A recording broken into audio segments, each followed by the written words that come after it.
ماشاءالله ملک صاحب دا کوم ځای له راغلی دا خورا ښایسته روډ دی دا نن چې کله جوړوله دا کې د یو نیم کسانو د کمیټۍ کسانو د ولس خلک وو دا ملګري راسره دي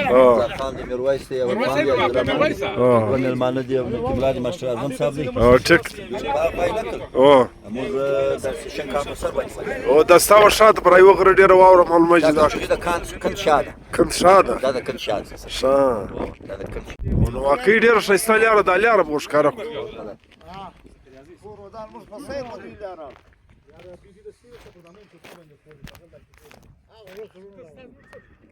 ماشاءالله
Bye.